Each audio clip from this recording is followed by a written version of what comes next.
James, one question. Yeah. I didn't read it in the rule book. IFAB, we're counting 8 seconds. We are not counting 8 seconds, correct? Correct. We are not doing 8 seconds in high school. It's 6 seconds and indirect free kick, just like it's around here. Yeah. But don't count it out. That's the key. Okay, let me share with you some ideas about dealing with what I call the on-fire brain. This is based upon my experience, 52 years of refereeing. Doesn't mean I'm 52 years old, 52 years of refereeing. Now what 52 years guarantees is that you're a lot slower now than you were when you were 16, and your body needs a lot more days to recover. But it also gives me a great line. I don't use it so much in high school, but I do use it on the weekends with parents and coaches.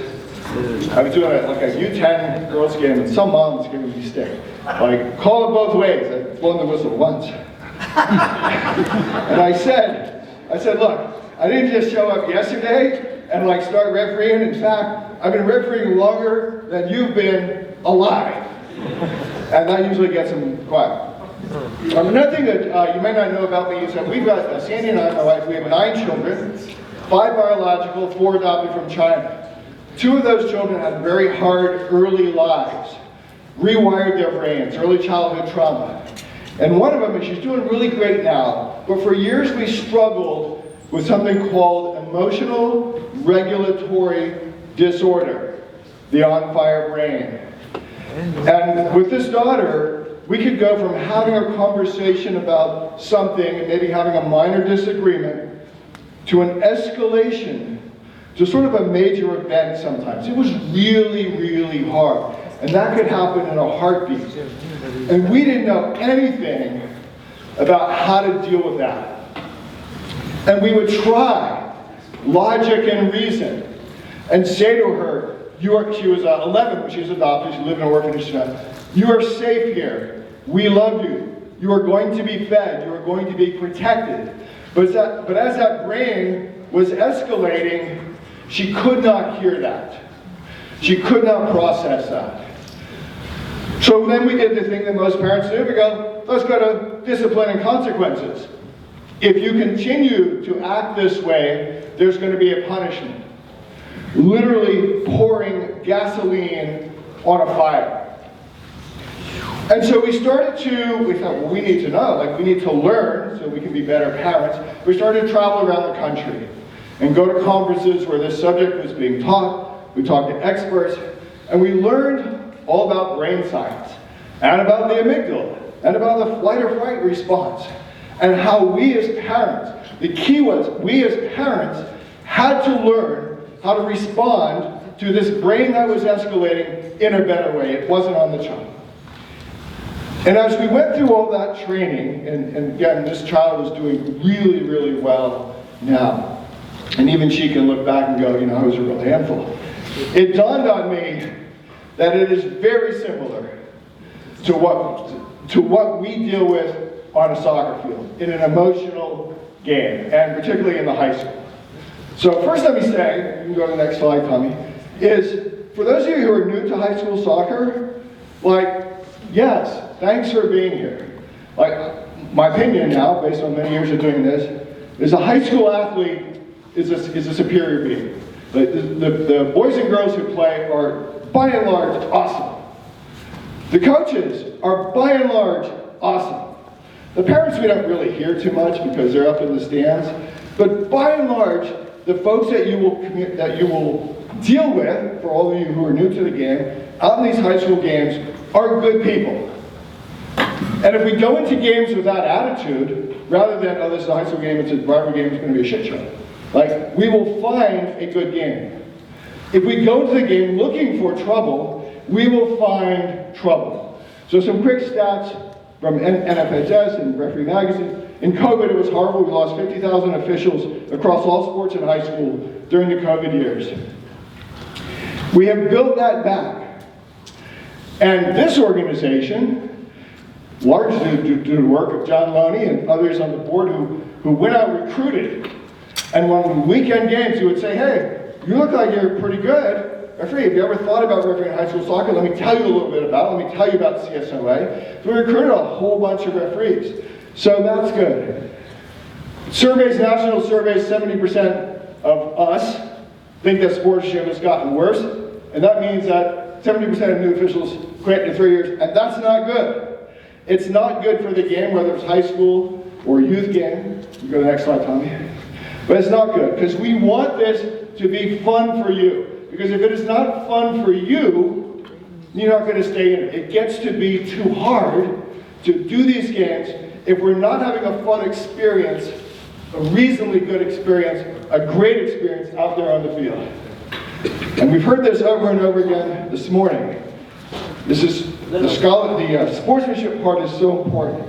But what I want to talk to you about here a bit is that it's like our job to be alert, first of all, for the development of that on-fire brain. Because what we learned with our daughter was, the earlier we could recognize what was happening, and the earlier that we could calm that brain by letting the brain know we are here, you are being heard. I don't have to agree with you, but I understand that what you feel your experience is what you're experiencing is stressful. The more often we could prevent that brain from going to ballistic, DEFCON 5, right? The longer it would take to get to ballistic. And oftentimes, as Sandy and I got better at recognizing and listening to and calming that brain by letting them know it was heard, the more successful we became as parents. And we want those athletes to focus on the experience, but we need to be the sane adults in the game. And we can no longer be the ones that go, I'm tough, I can take it, I've been refereeing a long time, it doesn't bother me, because that doesn't serve the game. And certainly for the National Federation of High Schools, for Junior High School League, there's one standard. And in the past, we've had some speakers from VHSL come to speak to us, and the standard is excellence.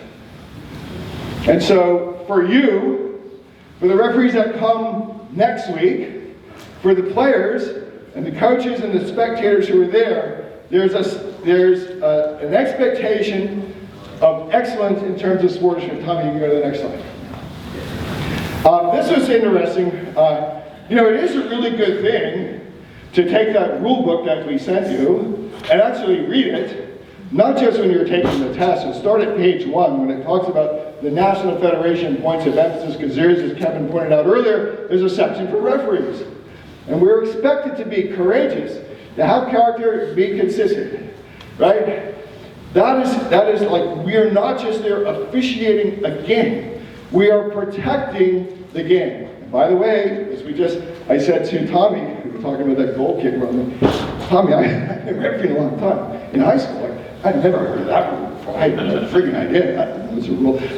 I don't want to be the first one to actually to test that with the coach and go, that's an indirect free kick against you now. Anyway, all right, Tommy, next. All right, so here's the mistakes that we make. We train a lot on foul recognition. We watch the videos.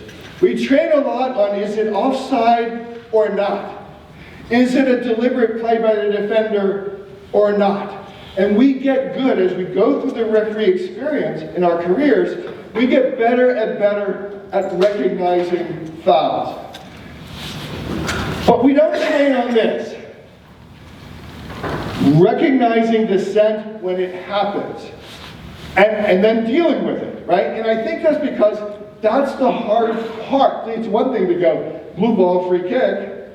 It's another thing to have a semi-confrontation with a brain that now is getting on fire, and to say, I hear you, but my job as a referee is to make sure that before your brain escalates way up to DEFCON 5, that you know that I've heard and I'm paying attention. And I'm going to do everything I can as a referee to help your brain, coach or player, calm down and stay within a reasonable level. So we need to get better as referees in recognizing that dissent is a cancer on the game, and it is our opportunity to prevent that cancer from spreading. And then we need to get good at dealing with it. Because that's the hard part, right? Because, now he stepped over the line. He or she stepped over the line. I got to go have a word. The whole stadium is watching you as you walk over to have a word. And that brain is already starting to be a little bit on fire, but if you intervene early, you can talk to that brain while it's still in sort of a rational mode. And the more that brain knows that there's a human being on the other side of that whistle who recognizes that, yeah, there's pressures on those high school coaches, right? They don't want to lose games. They got parents emailing them about Johnny playing time, right? They're playing a rival game. The more that brain understands that there's a human being behind the whistle who understands the pressures they're on, the greater likelihood we're going to have of stopping that brain from escalating to the top. Mistake number 3 is going straight to power. So there was a referee a few years ago in CSOA who's no longer part of the organization.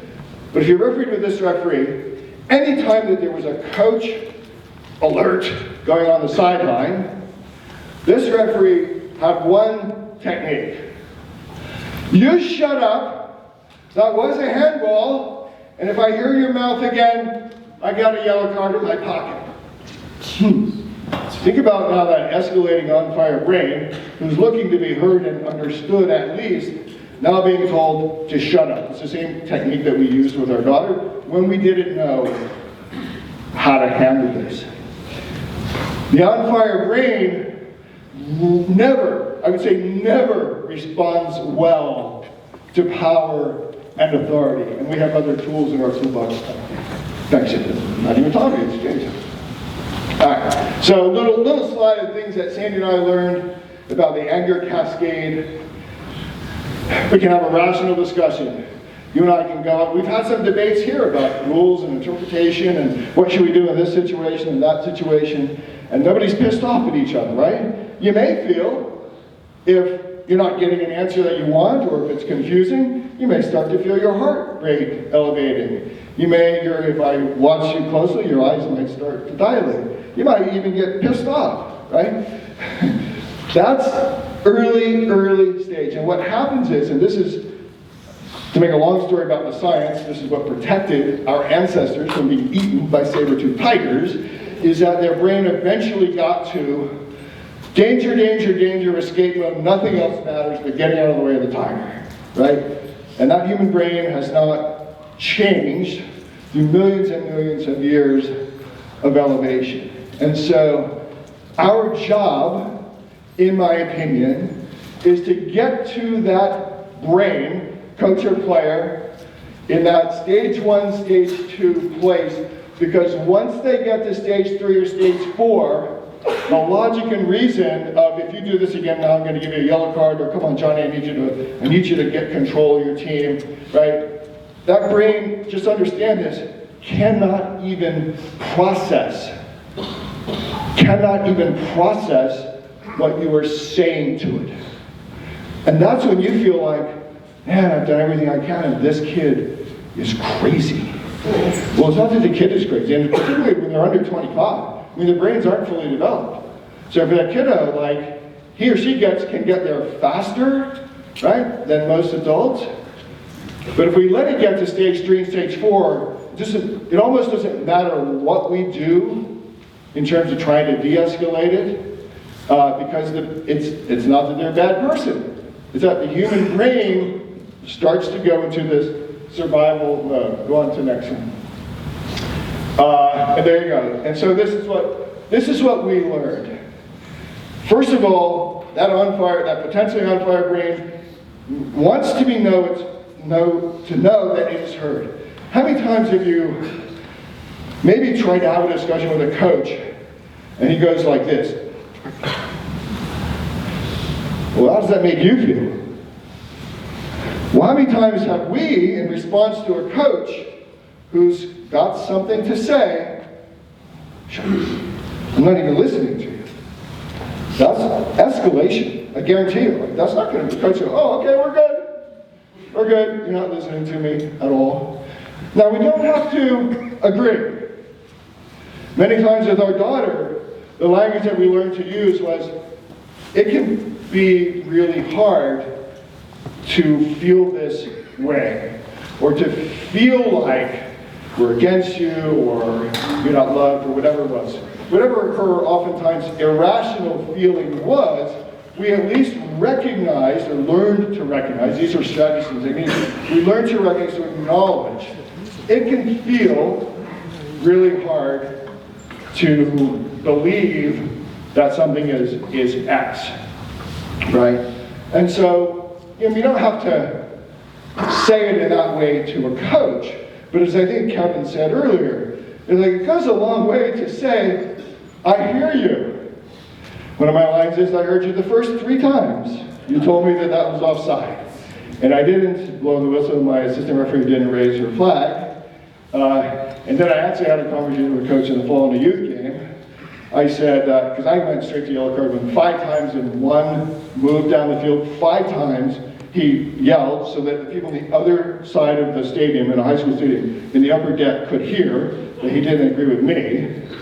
And I said, I went there because you did it 5 times.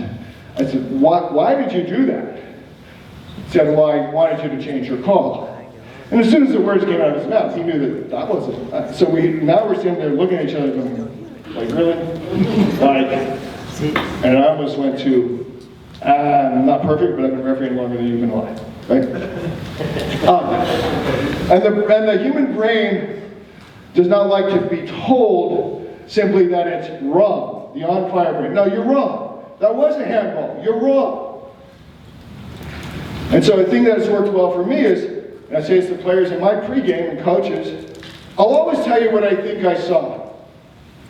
And you know what? Sometimes I'm really surprised, because another line I use sometimes is send me the video. Send Kevin the video, and Kevin will show me the video. And then we sit there and we go, holy shit. What I thought happened when I was there in the game, in the middle of the game, that guy looks a whole lot different in that video. That guy was right. So sometimes they're actually right. So we don't have to win every argument, winning, convincing the coach or the player, it was a handball. Because they're not going to go there. By the way, great strategy with your spouse or life partner. Because you don't have to win every argument, because if you did, you'd marry a loser, and we didn't marry losers. Okay, next slide, James. I got this one, I stole this one from John Loney. John and I did a presentation a couple of years ago, GPS framework. At its top, we are protecting the game. We're protecting the integrity of the Virginia High School League, whose standard is only one standard, and that is excellent. We are working with our partners. This came up a little bit today. It's come up in some discussions I've had here today. Sometimes, as good as we all are, we're a team with people who either aren't very good, that happens, let's be honest, or they come to the game with the wrong attitude. Yes. In that game, we are unified. We are a team. I have your back, even if I think you're crappy, narcissistic, and arrogant. And I hope you do that if you have me as your partner. And the time for sorting that out is in the locker room before the game, at halftime, and then certainly have a discussion with your leadership board, with John, Kevin, and say, you know, this happened, and I need to know, with this referee, and I need to know how to deal with that. That's really a different subject, but in the game, we're aligned. Don't ever throw your partner, one of your partners, under the bus to a coach in the game. Just suck it up, get through the 80 minutes, and figure it out later, and have a good discussion later. And of course, self. Self just means we want to enjoy life. You have this one life, you have no control over who you're born to, how long you have to live. That's meant to be lived in your joy, and we're doing this not for the money, not for the 7% increase or whatever that is, right? I actually did a calculation last year, my time for all of my refereeing, all the training, all this, like $16 an hour, and my billable rate in the lawyer field is like a lot higher than that. But we want you to have fun. We want you to be safe, have fun. Next slide. Thank you. So, a couple things that I found that work for me. You may find work for you. At the end of the day, everybody has their own personality. Number one is, when you do have to talk to someone, you don't have to run over to the side of the field and wave a yellow card and say, "Coach, stop it." You can take that slow walk. And what I'm trying to do when I'm making that slow walk is I'm telling my heart to calm down. I'm trying to reduce my breathing. I'm remembering that that coach has pressures. I'm remembering that I'm a human being and I might have screwed that up anyway, right? And it might be the 5th time I've screwed it up in this game anyway, right? And I'm trying to remember that his brain is now being escalated. My job is to intercept that brain while it's early in its escalation phase and try not to let it get out of control. So that, you know, if you watch referee films from sort of the old days, there was a lot of that running, card, in your face stuff. The standard is a high level of excellence in sportsmanship. And we're supposed to be courageous and have character and be consistent. And so when things are starting to boil out of control, particularly in a high school game, you can stop the clock. You don't have to stop the clock always unless you're going to issue a card. But you can walk to that conversation. And sometimes we're getting some information if we're wearing comms. All right, the magic words, we talked about this. I hear you. I know that you disagree with me. I get it. But it can only be one referee here. I said to a coach once, "Hey, next time that happens, just blow your whistle." He laughed. He laughed, and I had him back on my team. He goes, "Yeah, you're right. Send me the video. Send me the video. All the games are videoed. They all got it. What is it saying when you say, send me the video? I hear you. I'm willing to look." I sat down with a coach a couple weeks ago. We watched an entire regional playoff game. I wasn't involved in it all. We watched the entire game together. It was a shit show. He learned some things. I learned something. So it was a really cool conversation. As the coach once was whining on the sideline about something I couldn't really, he's in my comms because the AR was near him. He was actually not mad at me. He was mad about some sportsmanship or something was going on. So I did the slow walk over. He's still going on. I don't really understand what he's saying. I mean, I hear the word. I don't understand the speech. I said to him, "What do you want me to do?" He's like, "I don't know. I'm just venting." We're good. Right? Doesn't mean I'm going to do what you asked me to do, right? I want you to call it both ways. Gotcha.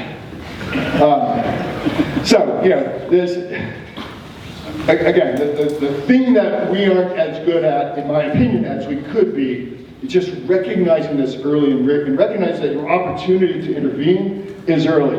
Now, high stakes game number 5.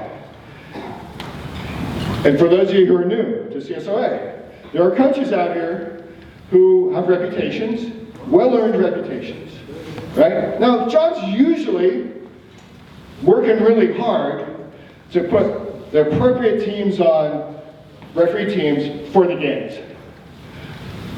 But when the 3 of you are preparing for this rivalry high school game with maybe a coach or 2 coaches that are known quantities, you have to have a lot of discussion. And if I'm the assistant referee in one of those games, I'm finding out from my referee, what is your level of tolerance? What do you want me to do if he's coming at me?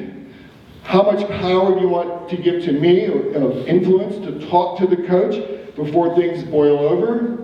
And, you know, we're not like 3 crew for the whole season. We intermix with different referees.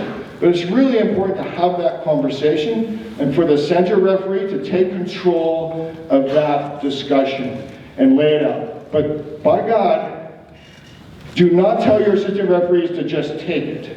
That's disrespectful to the team. Right? If you're the center referee, it's like, no, you gotta let me know. Like, if you feel that this is over the line, you feel you need me to come over, you gotta let me know. And here's the other thing too, is when we are going through a game and making decisions about whether to intervene or not, we're sending signals. So if there's a coach, the coach is on you, blah, blah, blah, blah, blah, blah, blah, blah, blah, and we're not doing anything about it, the signal that sends to the players is, this referee sucks. Because I know my coach and I like my coach and he or she is a good guy or gal, right? This referee sucks. And if we're not intervening, then that that belief is growing in the players, and the players feel like, well, he can yell, I can yell. Another reason to intervene early. But the other signal it sends is, as I said at the beginning, most of these coaches are good people. They're out there to do their sporting thing and help these kids grow and develop. And when I'm letting this coach over here get out of control and I'm not showing that I recognize it, this coach over here, who's been to all the clinics where we talked about sportsmanship and excellence, he's saying, oh, so that was all bullshit. What all you guys at CSOA told me about, like, dissent and sportsmanship, and the referee is not taking care of the job of this guy, and I'm a respectful coach over here, that's BS. And that too is a bad signal to send. We don't want to do that as an organization, and another reason to intervene. Go on, Tommy. Okay, next one then, why this matters, of course, we want to provide at CSOA, we want to provide a great consistent experience for you. We want you to come back next year and fill this room with more quality referees, because we want to, in every single game that's played, be able to put out the very best three-man crew. It's a varsity game, three-referee crew that we can, that's appropriate for that game. All right, next one. And this is, again, look, it can be hard to be a referee, but you all know that, right? I mean, we volunteered for this really weird thing. Like, I get to speak all over the country and other subjects, and like, my weird-ass hobby is I love to be in the middle of a high school rivalry game where everyone wants to kill each other. Because actually, the players I find are awesome. By and large, the players are awesome. And if you can find that player who's the leader on the team early in the game and make like friends, like, you're on my team? Like, help me here. Like, that goes a long way. All right, next slide. If there's another slide. Okay, so if you've never heard anything like this, I would just encourage you to think about some of the ideas I've given you, to try at the very least with this guy's getting mad and I'm not going to respond with mad. Recognize the pressure the coach is under. I'm going to do the slow walk. I'm going to think very carefully about my words, and I'm going to try to de-escalate this situation. We're going to have a really good pregame. The pregame is not, don't screw it up.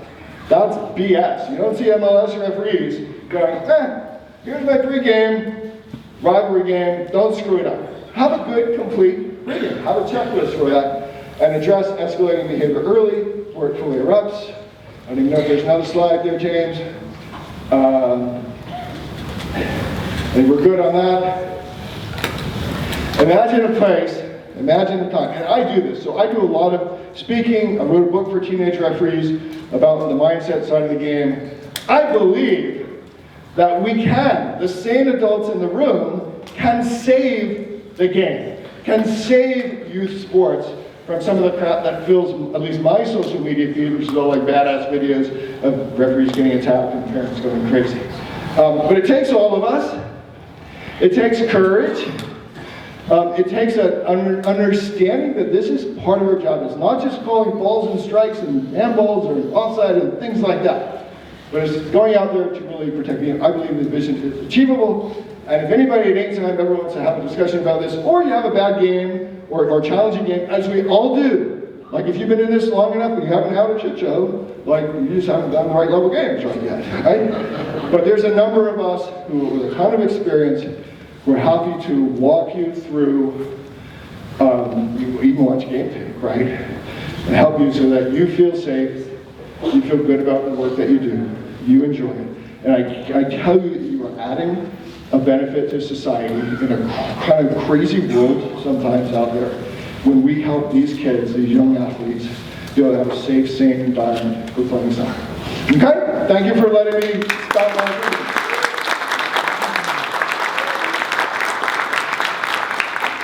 Okay, Peter, give us a couple of words on the assessment program.